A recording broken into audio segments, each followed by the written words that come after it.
ಆತಂಕದಲ್ಲಿ ಶ್ರೀರಂಗ ವಿಶೇಷ ಕಾರ್ಯಕ್ರಮಕ್ಕೆ ಸ್ವಾಗತ. ನಾನು ನಿಶಾ. ಶ್ರೀರಂಗಪಟ್ಟಣದ ರಂಗನಾಥ ದೇಗುಲ ಪ್ರವೇಶಕ್ಕೆ ಭಕ್ತರಿಗೆ ಭಯ. ನಿತ್ಯ ಕುಸಿದು ಬೀಳುತ್ತಲೇ ಇದೆ ದೇಗುಲದ ಹೊರಗೋಡೆ. ಬಿರುಕು ಬಿಟ್ಟಿದೆ ಇತಿಹಾಸ ಪ್ರಸಿದ್ಧ ದೇವಾಲಯದ ಗೋಪುರ. ಇದು ಅಪಶಕುನವೋ, ಎಲ್ಲೆ ಮೀರಿದ ನಿರ್ಲಕ್ಷ್ಯವೋ? ಇದೇ ಹೊತ್ತಿನ ವಿಶೇಷ ಆತಂಕದಲ್ಲಿ ಶ್ರೀರಂಗ.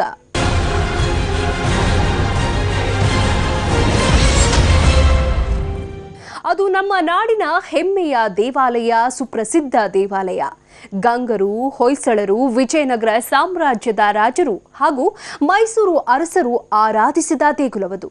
ಆ ಪುರಾಣ ಪ್ರಸಿದ್ಧ ದೇವಾಲಯ ಈಗ ಆತಂಕದಲ್ಲಿದೆ. ದೈವ ಸಾನ್ನಿಧ್ಯಕ್ಕೆ ಆಪತ್ತು ಎದುರಾಗಿದೆ. ಯಾವ ಕ್ಷಣದಲ್ಲಿ ಏನಾಗುತ್ತೋ ಅನ್ನೋ ಭಯ ಭಕ್ತರನ್ನ ಕಾಡ್ತಿದೆ. ಬನ್ನಿ, ಆ ದೇವಾಲಯ ಯಾವುದು, ಆ ದೇವಾಲಯಕ್ಕೆ ಎದುರಾಗಿರೋ ಆಪತ್ತೇನು ಅನ್ನೋದನ್ನ ನಿಮಗೆ ತೋರಿಸ್ತೀವಿ. ಆತಂಕದಲ್ಲಿದ್ದಾನೆ ಶ್ರೀರಂಗಪಟ್ಟಣದ ಶ್ರೀ ರಂಗನಾಥ ಸ್ವಾಮಿ.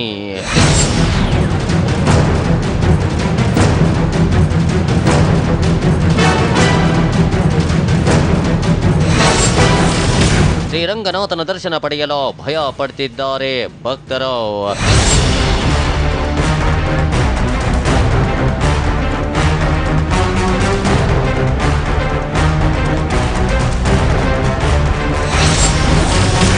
ಪ್ರತಿನಿತ್ಯವೂ ಕುಸಿದು ಬೀಳುತ್ತಲೇ ಇದೆ ರಂಗನಾಥ ದೇಗುಲ.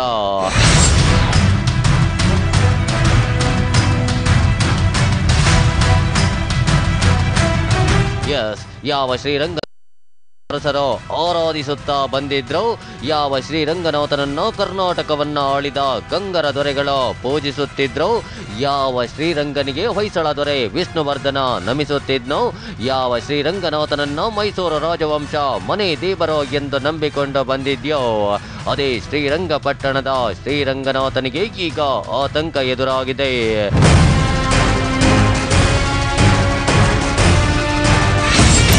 ವಿಜಯನಗರ ಸಾಮ್ರಾಜ್ಯದ ಅರಸರು ಆರಾಧಿಸಿದ ದೇಗುಲ, ಕರ್ನಾಟಕವನ್ನ ಆಳಿದ ಗಂಗರ ದೊರೆಗಳು ಪೂಜಿಸಿದ ದೇಗುಲ, ಹೊಯ್ಸಳ ದೊರೆ ವಿಷ್ಣುವರ್ಧನ ನಮಿಸುತ್ತಿದ್ದ ದೇವಾಲಯ, ಮೈಸೂರು ರಾಜವಂಶದ ಮನೆ ದೇವರ ಶ್ರೀರಂಗನಾಥ. ಪ್ರಿಯ ವೀಕ್ಷಕರೇ, ಭಾರತ ದೇಶದ ಮಹಾನ್ ಸಂತ ಶ್ರೀಮದ್ ರಾಮಾನುಜಾಚಾರ್ಯರಿಂದ ಪೂಜಿಸಲ್ಪಟ್ಟ ದಾಸಶ್ರೇಷ್ಠ ಶ್ರೀ ಕನಕದಾಸರಿಂದ ಹೊಗಳಲ್ಪಟ್ಟ ಶ್ರೀರಂಗಪಟ್ಟಣದ ಶ್ರೀರಂಗನಾಥ ಸ್ವಾಮಿ ದೇವಾಲಯ ಈಗ ನಿಜಕ್ಕೂ ಆತಂಕದ ಮಡುವಿನಲ್ಲಿದೆ. ದಕ್ಷಿಣ ಭಾರತದ ಸುಪ್ರಸಿದ್ಧ ದೇವಾಲಯದ ಸುತ್ತ ಭಯದ ವಾತಾವರಣ ನಿರ್ಮಾಣವಾಗಿದೆ. ಯಾವ ಕ್ಷಣದಲ್ಲಿ ಈ ದೈವ ಸಾನ್ನಿಧ್ಯ ಯಾರನ್ನ ಬಲಿ ತೆಗೆದುಕೊಳ್ಳುತ್ತೋ ಅನ್ನೋ ಭಯ ಸ್ಥಳೀಯರನ್ನ ಕಾಡುತ್ತಿದೆ.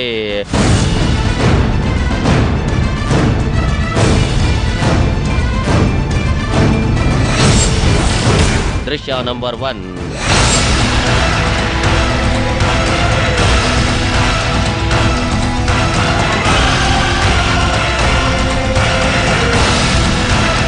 ಈ ಪ್ರಾಚೀನ ಪ್ರಸಿದ್ಧ ಶ್ರೀರಂಗನಾಥ ದೇಗುಲದ ಹೊರಗೋಡೆ ಕುಸಿದು ಬಿದ್ದ ದೃಶ್ಯವಿದು.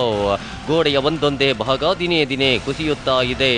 ಅಷ್ಟೇ ಅಲ್ಲ, ಸಂಪೂರ್ಣ ಗೋಡೆಯೇ ಅಲುಗಾಡೋಕೆ ಶುರುವಾಗಿದೆ. ಯಾವ ಕ್ಷಣದಲ್ಲಿ ಯಾರ ಮೇಲೆ ಕುಸಿದು ಬೀಳುತ್ತೋ ಅನ್ನೋ ಆತಂಕ ಕಾಡೋಕೆ ಶುರುವಾಗಿದೆ.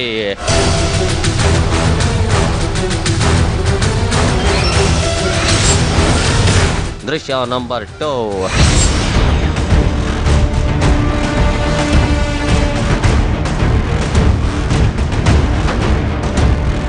ದೇಗುಲದ ಸುತ್ತಲೂ ಇರುವಂತಹ ಹೊರಗೋಡೆ ಬಿರುಕು ಬಿಟ್ಟಿದೆ. ದಿನೇ ದಿನೇ ಬಿರುಕು ಬಿಟ್ಟ ಜಾಗಗಳು ಹೆಚ್ಚಾಗುತ್ತಿವೆ. ಎಲ್ಲೆಂದರಲ್ಲಿ ಈ ಬಿರುಕು ಕಾಣಿಸಿಕೊಳ್ತಾ ಇರೋದು ದೇವಾಲಯದ ಸಿಬ್ಬಂದಿ ಹಾಗೂ ದರ್ಶನಕ್ಕೆ ಆಗಮಿಸುವ ಭಕ್ತರನ್ನ ಆತಂಕಕ್ಕೆ ದೂಡಿದೆ. ಯಾವ ಕ್ಷಣದಲ್ಲಿ ಅಪಾಯ ಸಂಭವಿಸುತ್ತೋ ಅನ್ನೋ ಭಯ ಆವರಿಸಿದೆ.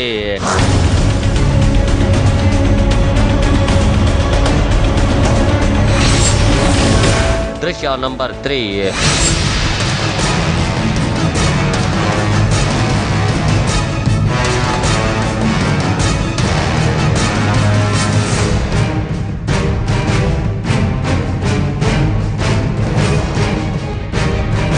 ಇದು ಗಂಭೀರವಾಗಿ ಆಲೋಚನೆ ಮಾಡಲೇಬೇಕಾದ ದೃಶ್ಯ. ದೇವಾಲಯದ ಧರ್ಮಗೋಪುರವೇ ಬಿರುಕು ಬಿಟ್ಟಿದೆ. ಪುಣ್ಯಕ್ಷೇತ್ರದ ಧರ್ಮಗೋಪುರ ಬಿರುಕು ಬಿಟ್ಟಿದೆ ಅಂದ್ರೆ ಅದು ಮುಂದೆ ಎದುರಾಗುವ ಅಪಶಕುನದ ಮುನ್ಸೂಚನೆ ಅನ್ನೋ ವಾದವಿದೆ.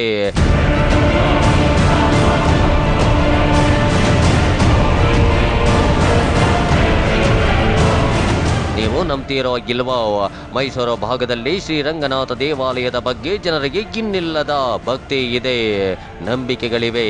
ಯಾವ ಮಟ್ಟಿಗೆ ಅಂದರೆ ಕಳೆದ 3 ವರ್ಷಗಳ ಹಿಂದೆ ಇದೇ ಶ್ರೀರಂಗನಾಥ ದೇವಾಲಯದ ಧರ್ಮಗೋಪುರದ ಮೇಲಿದ್ದ ಕಳಶವೊಂದು ಮುರಿದು ಬಿದ್ದಿತ್ತು. ಆಗ ಜನ ಆತಂಕಗೊಂಡಿದ್ರು.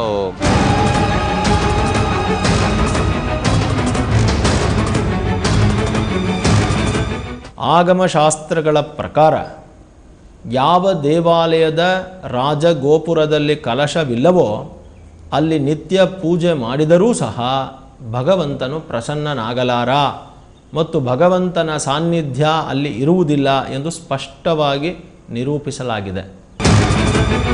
ದೇವಾಲಯದ ಗೋಪುರ ಅಥವಾ ಕಳಶ ಕೆಳಗೆ ಬಿದ್ದರೆ ಅದು ಮಹಾ ಆಪತ್ತು ಅಥವಾ ಮಹಾ ಅಪಶಕುನದ ಮುನ್ಸೂಚನೆ ಅನ್ನೋದು ವಾಡಿಕೆ ಮಾತು. ಇಂದಿನ ಜನ ಈ ವಾಡಿಕೆ ಮಾತನ್ನ ನಂಬೋದಿಲ್ಲ. ಆದರೂ ಕಳಶ ಬಿದ್ದ ಬಳಿಕ ಈ ಬಗ್ಗೆ ದೊಡ್ಡ ಚರ್ಚೆಯೋ ನಡೆಯಿತು. ಚರ್ಚೆ ನಡೆಯುವಾಗಲೇ ಮಹಾರಾಜರಾಗಿದ್ದ ಶ್ರೀಕಂಠದತ್ತ ನರಸಿಂಹರಾಜ ಒಡೆಯರ್ ನಿಧನರಾದರು.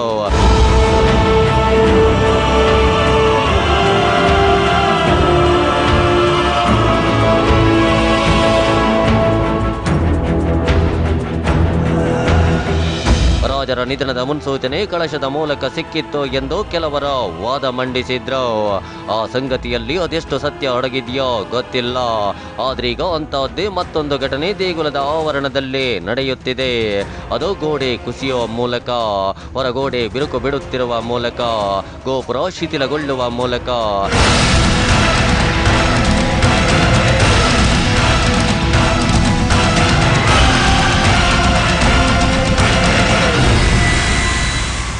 ಯಾವ ರಾಜ್ಯಕ್ಕೆ ಸೇರಿದ ಪ್ರಮುಖ ಕ್ಷೇತ್ರದ ದೇವಾಲಯದಲ್ಲಿ ಕಲಶಗಳು ಅಥವಾ ಸ್ಫುಟಿತ ಖಂಡ ಮುಂತಾದ ರೀತಿಯಿಂದಾಗಿ ದೇವಾಲಯವು ಹಾಳಾಗಿದ್ದರೆ ಆ ಪ್ರದೇಶದಲ್ಲಿ ಅನಾವೃಷ್ಟಿ, ಅತಿವೃಷ್ಟಿ, ಬರ, ಭೂಕಂಪ, ಪ್ರಾಣಿಗಳಿಗೆ ರೋಗಗಳು, ಮನುಷ್ಯರಿಗೆ ರೋಗಗಳು ಮತ್ತು ರಾಜನಿಗೆ ತೊಂದರೆ, ರಾಷ್ಟ್ರಕ್ಕೆ ತೊಂದರೆ ಇತ್ಯಾದಿ ಅನೇಕ ವಿಚಾರಗಳನ್ನು ಆಗಮಶಾಸ್ತ್ರಗಳಲ್ಲಿ ಹೇಳಲಾಗಿದೆ. ನಮ್ಮ ನಾಡಿನ ಅತ್ಯಂತ ಪ್ರಾಚೀನ ದೇವಾಲಯಗಳಲ್ಲಿ ಒಂದು ಈ ಶ್ರೀರಂಗನಾಥ ದೇವಾಲಯ. ಕಾವೇರಿ ನದಿಯ ನಡುಗಡ್ಡೆಯಲ್ಲಿ ನಿರ್ಮಾಣವಾಗಿರುವ ದ್ವೀಪನಗರ ಶ್ರೀರಂಗಪಟ್ಟಣದ ಪ್ರಮುಖ ಆಕರ್ಷಣೆಯೇ ಈ ಶ್ರೀರಂಗನಾಥ ದೇವಾಲಯ. ರಾಜ ಮಹಾರಾಜರು ಈ ದೇವಾಲಯಕ್ಕೆ ನಡೆದುಕೊಂಡಿದ್ದಾರೆ. ಮುಸ್ಲಿಂ ದೊರೆಯಾದ ಟಿಪ್ಪು ಸುಲ್ತಾನ್ ಕೂಡ ಶ್ರೀರಂಗನಾಥನಿಗೆ ಮನಸೋತವನೇ ಆಗಿದ್ದ. ಶ್ರೀರಂಗನಾಥನ ಇತಿಹಾಸವಿಲ್ಲದೆ ಕರ್ನಾಟಕದ ಚರಿತ್ರೆಯೇ ಅಪೂರ್ಣ. ಹೀಗಿರುವಾಗ ದೇಗುಲಕ್ಕೆ ಇಂಥದ್ದೊಂದು ಅಪಾಯ ಬಂದಿದ್ರು ನಮ್ಮ ಸರ್ಕಾರ ಇತ್ತ ಗಮನ ಹರಿಸಿಲ್ಲ. ಇದು ನಿಜಕ್ಕೂ ಬಹುದೊಡ್ಡ ದುರಂತ.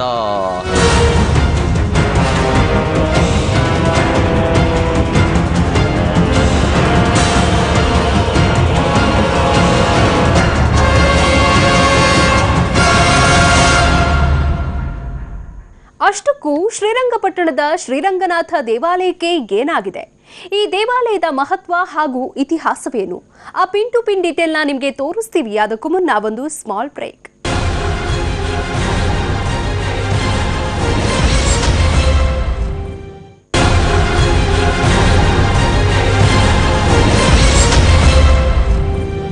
ಶ್ರೀರಂಗಪಟ್ಟಣದ ಶ್ರೀರಂಗನಾಥ ದೇವಾಲಯದ ಹೊರತಾದ ಕರ್ನಾಟಕ ಇತಿಹಾಸವನ್ನ ಊಹಿಸಲು ಕೂಡ ಸಾಧ್ಯವಿಲ್ಲ. ಯಾಕಂದ್ರೆ ನಮ್ಮ ನಾಡಿನ ಹೆಮ್ಮೆಯ ದೇಗುಲವದು. ಕೇವಲ ಆಧ್ಯಾತ್ಮಕ್ಕೊಂದೇ ಅಲ್ಲ, ಅದು ಕನ್ನಡ ನಾಡಿನ ಅನೇಕ ಇತಿಹಾಸಗಳ ಕುರುಹು. ಆದರೆ ಇಂದು ಆ ಇತಿಹಾಸಕ್ಕೆ ಕುತ್ತು ಬಂದಿದೆ. ಬನ್ನಿ, ಆದಿರಂಗನ ದೇವಾಲಯದ ಇತಿಹಾಸವೇನು, ಈ ದೇಗುಲದ ಮಹತ್ವ ಎಂಥದ್ದು ಅನ್ನೋದನ್ನ ನಿಮಗೆ ತೋರಿಸ್ತೀವಿ.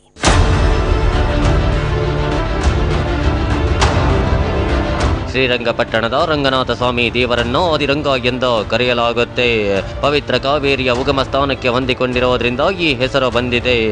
ಇನ್ನುಳಿದಂತೆ ಶಿವನ ಸಮುದ್ರದ ರಂಗನಾಥನನ್ನು ಮಧ್ಯರಂಗ ಎಂತಲೂ, ತಮಿಳುನಾಡಿನ ಶ್ರೀರಂಗಂನ ರಂಗನಾಥ ಸ್ವಾಮಿಯನ್ನು ಅಂತ್ಯರಂಗ ಎಂದು ಕರೆಯಲಾಗುತ್ತೆ.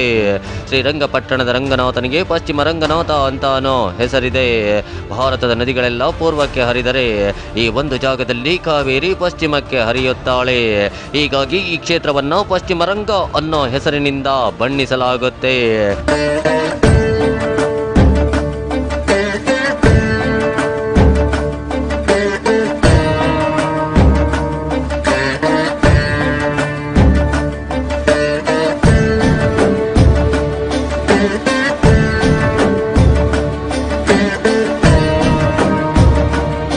ಶ್ರೀರಂಗಪಟ್ಟಣದಲ್ಲಿ ಪಶ್ಚಿಮ ವಾಹಿನಿ ಅನ್ನೋ ವಿಶಿಷ್ಟವಾದ ಸ್ಥಳವಿದೆ. ಇದು ಪಿತೃದೇವತೆಗಳಿಗೆ ಅತ್ಯಂತ ಶ್ರೇಷ್ಠವಾದ ಸ್ಥಳ. ದೇಶದ ಮೂಲೆ ಮೂಲೆಯಿಂದ ಆಗಮಿಸುವ ಜನ ಇಲ್ಲಿ ಚಿತಾಭಸ್ಮವನ್ನ ಸಂಚಯನ ಮಾಡುತ್ತಾರೆ. ಇದು ಎಷ್ಟು ಪ್ರಸಿದ್ಧ ಸ್ಥಳ ಅಂದ್ರೆ ರಾಷ್ಟ್ರಪಿತ ಮಹಾತ್ಮ ಗಾಂಧೀಜಿಯವರ ಅಸ್ಥಿಯನ್ನ ಕೂಡ ಇಲ್ಲಿಗೆ ತಂದ ವಿಸರ್ಜಿಸಲಾಗಿತ್ತು. ಅದರ ನೆನಪಿಗಾಗಿ ಗಾಂಧಿ ಮೆಮೋರಿಯಲ್ ಅನ್ನ ನಿರ್ಮಾಣ ಮಾಡಲಾಗಿದೆ. ಮೈಸೂರು ಸಂಸ್ಥಾನದ ಎಲ್ಲ ಮಹಾರಾಜರುಗಳ ಚಿತಾಭಸ್ಮವನ್ನ ಇಲ್ಲೇ ಸಂಚಯನ ಮಾಡಲಾಗಿದೆ. ಕರ್ನಾಟಕದ ಮಟ್ಟಿಗೆ ಏಕೈಕ ಪಿಂಡ ಪ್ರಧಾನ ಸ್ಥಳ ಇದಾಗಿದೆ.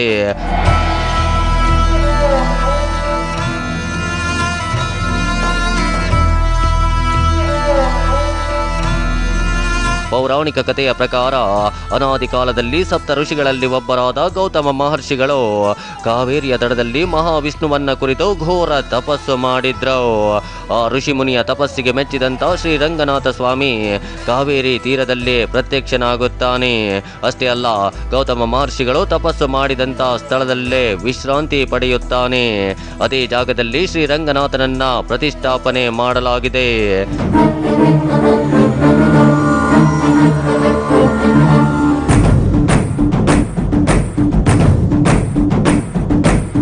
ಅಚ್ಚರಿಯ ಸಂಗತಿ ಏನಂದ್ರೆ ಮಹಾವಿಷ್ಣು ಇರುವ ಕಡೆಯಲ್ಲೆಲ್ಲ ಭೂದೇವಿ ಹಾಗೂ ಶ್ರೀದೇವಿಯರು ಇರುತ್ತಾರೆ.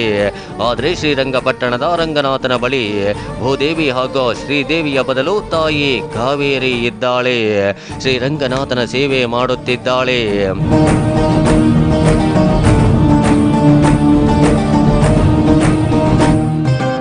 ಶ್ರೀರಂಗನಾಥನ ವಿಗ್ರಹ ಏಕಶಿಲೆಯಿಂದ ಕೂಡಿದ್ದು ಕೃಷ್ಣಶಿಲೆ ಎಂದು ಕರೆಸಿಕೊಳ್ಳುವ ಸಾಲಿಗ್ರಾಮದಿಂದ ಮಾಡಲ್ಪಟ್ಟಿದೆ.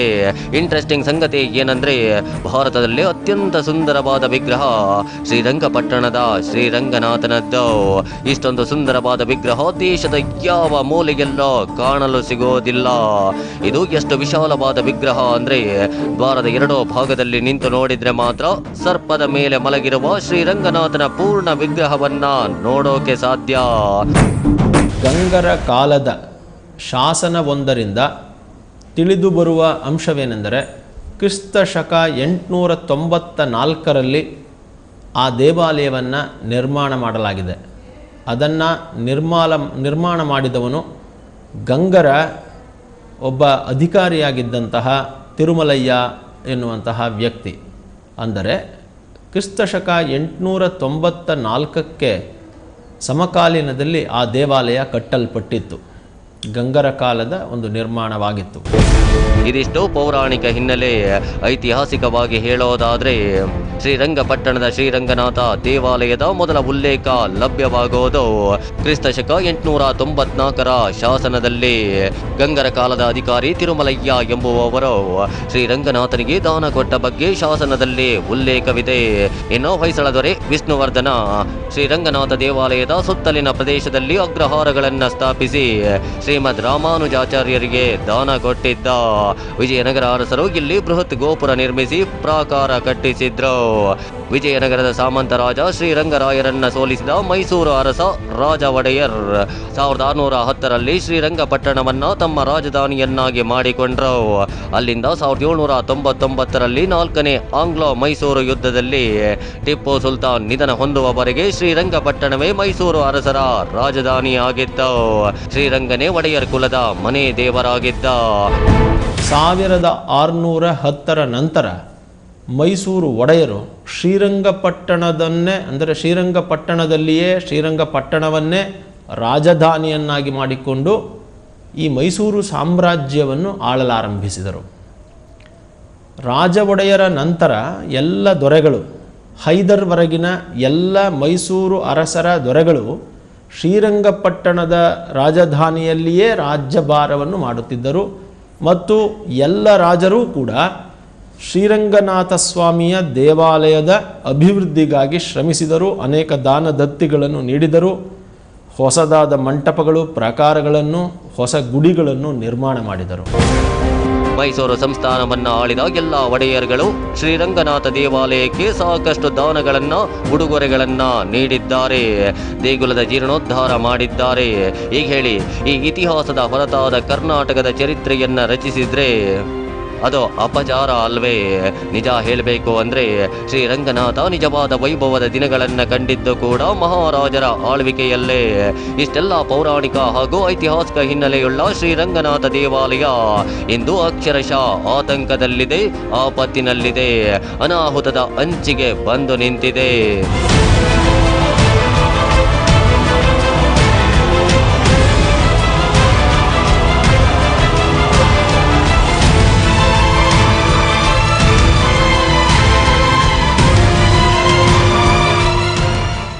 ಇತಿಹಾಸ ಪ್ರಸಿದ್ಧ ರಂಗನಾಥ ದೇಗುಲಕ್ಕೆ ಇಂದು ಇಂಥ ಸ್ಥಿತಿ ಬಂದಿರೋದೇಕೆ? ಇದರ ಹಿಂದಿನ ಅಸಲಿ ಕಾರಣವೇನು? ದೇಗುಲದ ಗೋಡೆ ನಿತ್ಯ ಕುಸಿಯುತ್ತಿರೋದೇಕೆ? ಆ ಡೀಟೇಲ್ ನಿಮಗೆ ತೋರಿಸ್ತೀವಿ. ಅದಕ್ಕೂ ಮುನ್ನ ಒಂದು ಸ್ಮಾಲ್ ಬ್ರೇಕ್.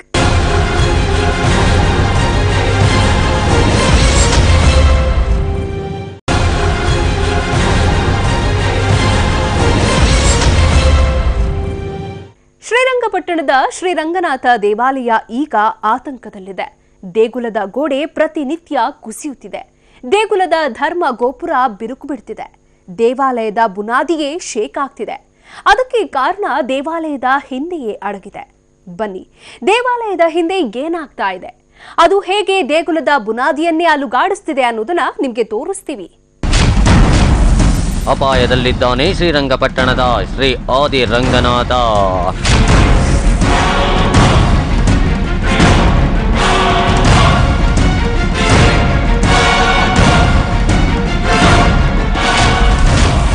ಗಡಗಡನೆ ನಡುಗುತ್ತಿದೆ ಇತಿಹಾಸ ಪ್ರಸಿದ್ಧ ದೇಗುಲದ ಬುನಾದಿ.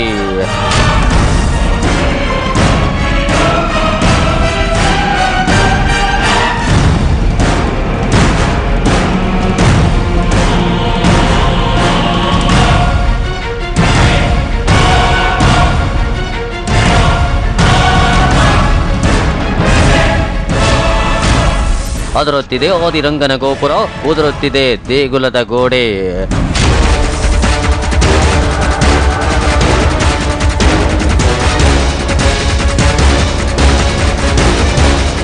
ಹೌದು, ಆದಿರಂಗನಾಥನ ದೇವಾಲಯಕ್ಕೆ ನಿಜವಾದ ಆಪತ್ತು ಬಂದೊದಗಿದೆ. ದೇಗುಲದ ಗೋಡೆ, ದೇಗುಲದ ಮೂರ್ತಿಗಳು, ಆಕಾರಗಳು, ಧರ್ಮಗೋಪುರ ಎಲ್ಲವೂ ಅಲುಗಾಡುವಂತಾಗಿದೆ. ಇದೆಲ್ಲದಕ್ಕೂ ಕಾರಣ ದೇಗುಲದ ಹಿಂಭಾಗದಲ್ಲಿರೋ ಈ ರೈಲ್ವೆ ಟ್ರ್ಯಾಕ್.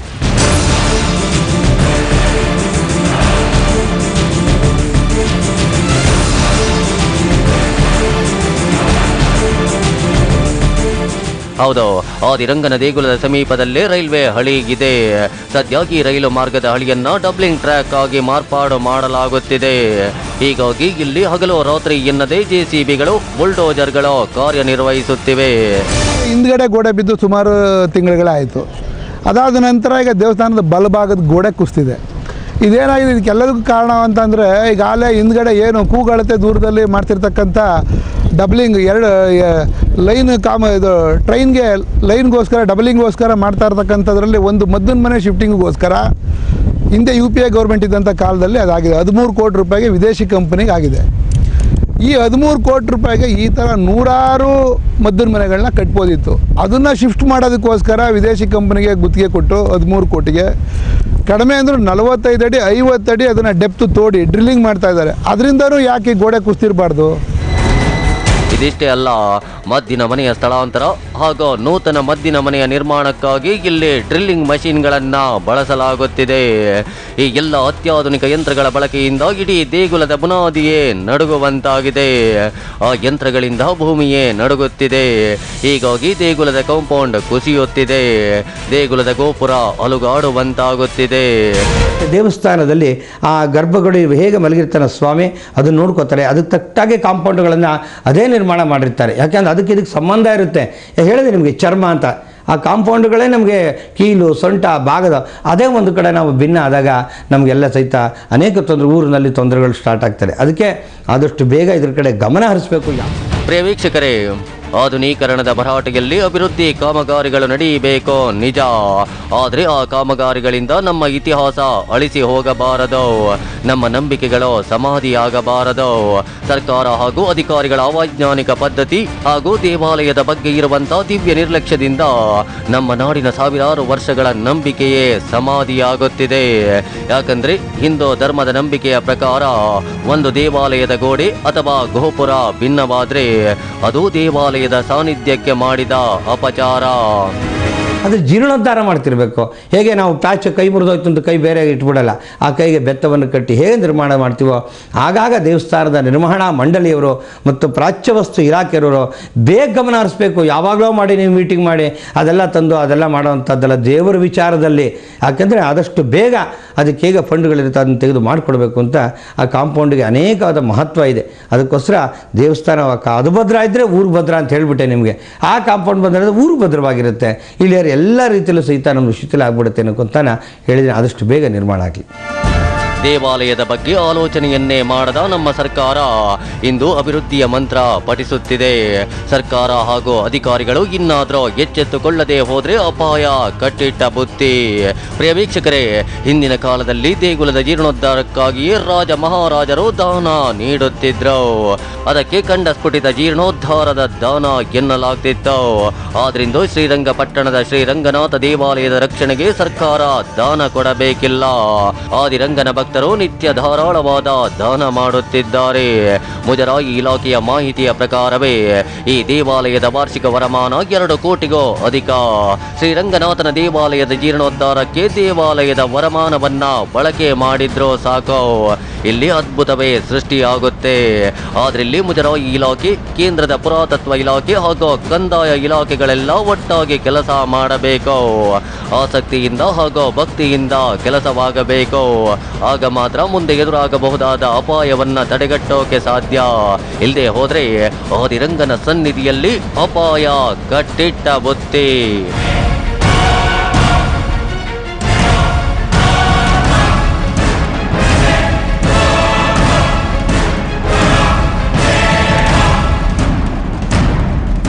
ಸರ್ಕಾರ ಮತ್ತು ಅಧಿಕಾರಿಗಳ ನಿರ್ಲಕ್ಷ್ಯ ಯಾವ ಮಟ್ಟಿಗಿದೆ ಅನ್ನೋದಕ್ಕೆ ಆದಿರಂಗನೇ ಸಾಕ್ಷಿ.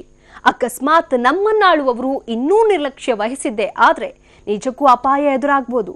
ಈ ಬಗ್ಗೆ ಸರ್ಕಾರ ಮತ್ತು ಅಧಿಕಾರಿಗಳು ತುರ್ತು ಕ್ರಮ ಕೈಗೊಳ್ಳಬೇಕಾದ ಅನಿವಾರ್ಯತೆ ಇದೆ. ಇದು ಈ ಹೊತ್ತಿನ ವಿಶೇಷ. ನಿರಂತರ ಸುದ್ದಿಗಾಗಿ ನೋಡ್ತಾ ಇರಿ TV9.